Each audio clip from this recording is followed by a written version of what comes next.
मुघलांनी हे तोडलं ना। आता मंदिरामध्ये आपण प्रवेश करतोय आणि हे वेगळेच कसले तरी व्हायब्रेशन्स आपल्याला कॅमेऱ्यामध्ये दिसत आहे। हे एकदम रॉ फुटेज आहे आणि एकदम रहस्यमय आणि चमत्कारिक गोष्ट वाटत आहे।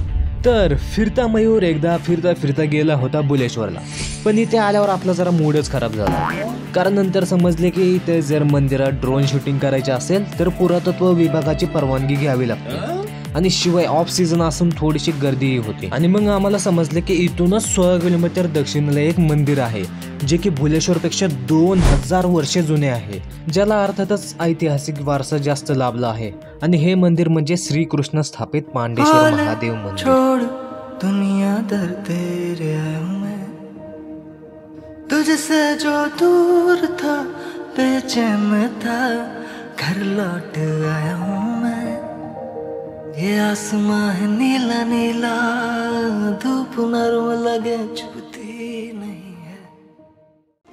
बोले कि तेरे ये दरसा नजारा नहीं है कहीं पूरे संसार में, जो पहुंचा उस तक देखता ही रह गया, कहने लगा दोनों हाथ जुड़ के।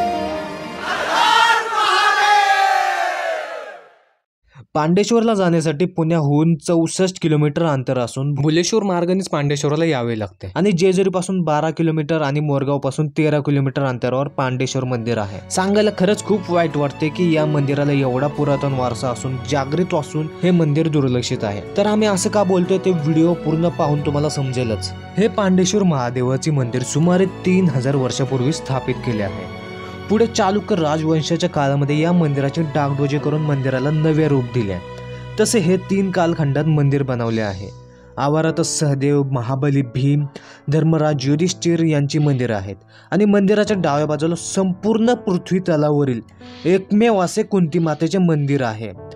तसेच इथला 350 वर्षापूर्वीचा अक्षय वटवृक्ष हा प्रचलित आहे। मंदिरामध्ये प्रवेश करताच आपल्याला सुरेख कोरीव काम केलेले 4 सभा मंडपाचे खांब दिसतात। तर इथे मंदिराच्या गाभाऱ्यामध्ये आपण पाहू शकतो की आतले वातावरण बाहेरच्या पेक्षा एकदम जास्तच थंड आणि प्रसन्न आहे। मंदिरामधले आपल्याला पॉझिटिव्ह व्हायब्रेशन सुद्धा इथं जाणवत आहेत। थोडे बारकाईने निरीक्षण केल्यानंतर आपण इथं पाहू शकतो की कॅमेरा पण फ्लिकर होतो। तर या सुंदर ठिकाणामागची कथा सुद्धा तेवढीच इंटरेस्टिंग आहे। पांडवांनी आपले राज्य परीक्षेच्या हाती सोपवून स्वर्ग प्रस्थानाला निघाले असताना त्यांना त्यांच्या वडिलांचे म्हणजेच पांडुराजाचे श्राद्ध घालायचे होते, मात्र दुष्काळ असल्याने कुठेही पाणी नव्हते।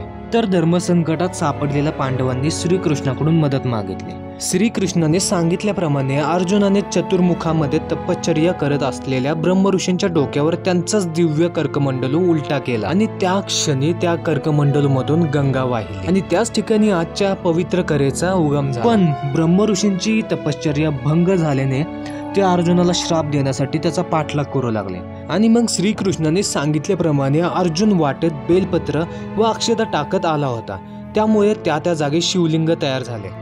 आणि ब्रह्मऋषी शिवभक्त असल्याने त्या शिवलिंगांची पूजा करत त्यांना पाठलागास वेळ गेला। पाठलाग करत असताना शेवटी ब्रह्मऋषींची भेट पांडेश्वर या ठिकाणी श्रीकृष्णासोबत झाली आणि त्यांना पाहताच ब्रह्मऋषींचा क्रोध शांत झाला। पुढे श्रीकृष्णाच्या विनंतीनेच ब्रह्मऋषींनी पांडुराजाचे श्राद्ध विधी सुद्धा पूर्ण केले आणि या विधीच्या स्मरणार्थ श्रीकृष्णाने पांडेश्वर येथे महादेव मंदिराची स्थापना केली।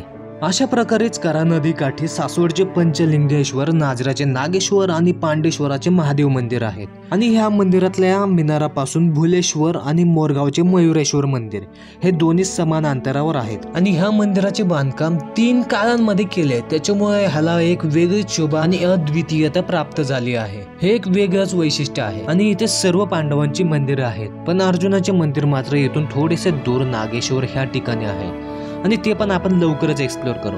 तर आयुष्यात एकदा तरी ह्या आश्चर्याला आणि महाभारताच्या साक्षीला अवश्य भेट द्या आणि अनुभव घ्या ह्या रहस्यांचा आणि सुंदरतेचा।